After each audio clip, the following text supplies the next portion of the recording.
হবে? এখানে যা চুরিচামারি করে এরা অনলিগালি যা করে গেছে, গরিব মানুষকে শুধু গরিব মানুষই মারা যাচ্ছে। দেখবে এখানে কি নেতা মন্ত্রী কেউ মারা যাবে? কেউ মারা যাবে না। অনলিগাল করে এরা কাজ করে চুরিচামারি করে বেরিয়েছে। যত আমরা বিজেপি সরকার এসছে আমরা চেষ্টা করছি কি শান্তিভাবে আমরা লোকে পাশে দাঁড়াবো, লোকে হেল্প করছি, ততই বেড়ে যাচ্ছে। আনলিগাল যতই দেখবেন জায়গা জায়গা আনলিগালি করে করে এরা গরিব মানুষকে পুরো চেপে ধরেছে, দিদি দিদি মারা দিদি যাচ্ছে। দিদি এই যে বিল্ডিংটা ভেঙে পড়লো, একটি সয়েল টেস্টের কাগজ হয়েছিল বলতে পারবেন? না না, এখানে কারো কাগজ দেখবেন না। এখানে কেউ কাগজ করে গরিব মানুষকে কাজ দেয়নি। মানে বিল্ডিং করতে গেলে তো একটা মিনিমাম একটা জমি মাটির একটা পরীক্ষা করা হয়, সেই পরীক্ষা কি করা হয়েছিল? কিছু এই হয়নি। মালিকানা কারা ছিল? কোর্ট এরিয়া কে থাকবে? সিএনজি ছাড়া কিছু মালিকানা আছে? এখানে কাউন্সিলর, যিনি যে কাউন্সিলর ছিলেন, হ্যাঁ, আনোয়ার খান এসেছিল, সবাই তারা করেছে। ও কি করতে এসেছিল? কি দেখতে এসেছিল? কতজন মারা গেছে? তুই যা করে গেছিস এটা কি দেখতে এসেছিলি? সবাই আজকে ওকে তারা করেছে। আজকে কেন এসছে? এই অবস্থায় আগে ঠিক করলে তো এই অবস্থা হতো না। এখানে পোর্ট এরিয়া এরা অনলিগাল করে করে চারিদিকে এরা গরিব মানুষকে বসিয়েছে চারিদিকে। কতদিন হচ্ছিল বাবা কাজ? কতদিন হচ্ছিল? এখান থেকে চলার পরই এখান থেকে কিভাবে ভাঙলো এটা? এটা কি আনলিগাল কাজ করছিল। কজন মৃত্যু হয়েছে আপনি কেউ বলতে পারেন? मृत्यु হয়েছে, 70 জন এখনো ভিতরে আছে, 10 জন তো हॉस्पिटल पाठाনো है। 11 बजे के आसपास में रबिया तालाब में थे। उस टाइम में मालूम चला कि जो है ट्रांसपोर्ट डिपो में कोई कंपनी जो है न्यू कंस्ट्रक्शन हो रहा था। এটা কিটা কি কত মানুষ ভিতরে থাকতে পারে? ভিতরে 50 কাছাকাছি মানুষরা এখনো পর্যন্ত কতজনের মৃত্যু হয়েছে খবর পেয়েছে? আমি যে হাত থেকে বের করেছি এই দেখুন সে হচ্ছে, এটা ইনি রক্ত ইনি বের করেছেন হাত থেকে, বডি ভিতর থেকে। কটা না 7টা বের করেছি। 7টা?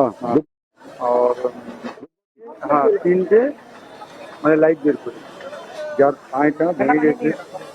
একটা মহিলা ছিল, 3টে জেন্টস, 4টে। আর যা কনস্ট্রাকশন হয়েছে এর যা লাইবিলিটি নেবে, এই 79 নম্বর ওয়ার্ড কোট বিধানসভা 79 এমএলএ, তো এটা ইনচার্জ ছিল আনোয়ার খান কাউন্সিলর 80 নম্বর, এইটা 79 নম্বর, ওরাই ছিল। 7 জন মারা গেছেন। হ্যাঁ, এই দায়িত্বটা কাউন্সিলর হসপিটালে কজনকে ভর্তি করা হবে? এমএলএ কে নিতে হবে। হসপিটাল তো সবাই যে বের হয়েছে সবাই হসপিটালে গিয়েছে। বিধায়ক এখানে ববি হাকিম? না না, ও নেই তো, ও তো বিধায়ককে ববি হাকিম। ওকে আমি বলছি প্রশাসন নিজের আন্ডারে নেয়, নিয়ে অ্যারেস্ট করে রাখবে। যখন ইনকোয়ারি কমপ্লিট হবে না তখন ছাড়া হবে না। কেন ওনাকে নিতে হবে? এসব ওনার সংরক্ষণে এটা হচ্ছে, আর কারো না।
এখানে যা চুরিচামারি করে এরা অনলিগালি যা করে গেছে গরিব মানুষকে, শুধু গরিব মানুষই মারা যাচ্ছে।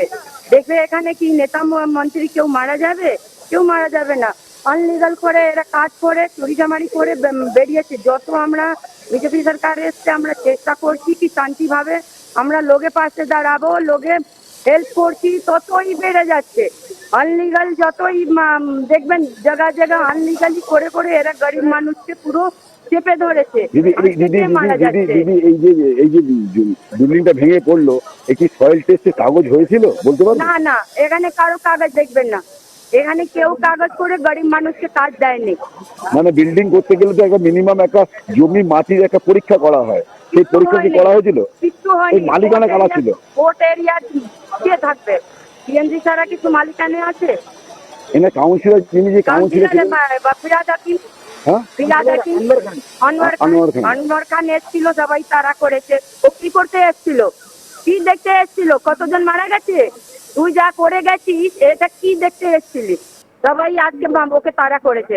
আজকে কেন এসছে? এই অবস্থায় আগে ঠিক করলে তো এই অবস্থা হতো না।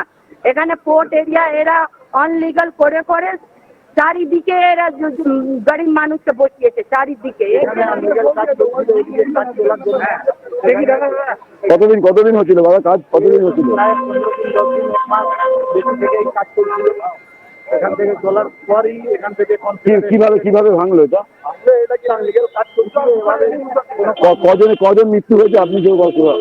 मृत्यु हुई है, 70 जन निपुण भीतर आके 10 जन को हॉस्पिटल पाठाনো है। 11 बजे के आसपास में रबिया तालाब में थे। उस टाइम में मालूम चला कि जो है ट्रांसपोर्ट डिपो में कोई कंपनी जो है कंस्ट्रक्शन हो रहा था। এটা কিতা কত মানুষ ভিতরে থাকতে পারে? ভিতরে 50 কাছাকাছি মানুষরা। এখনো পর্যন্ত কতজনের মৃত্যু হয়েছে খবর পেয়েছে? আমি যে হাত থেকে বের করেছি এই দেখুন সে হচ্ছে এটা, ইনি রক্ত ইনি বের করেছেন হাত থেকে, বডি ভিতর থেকে।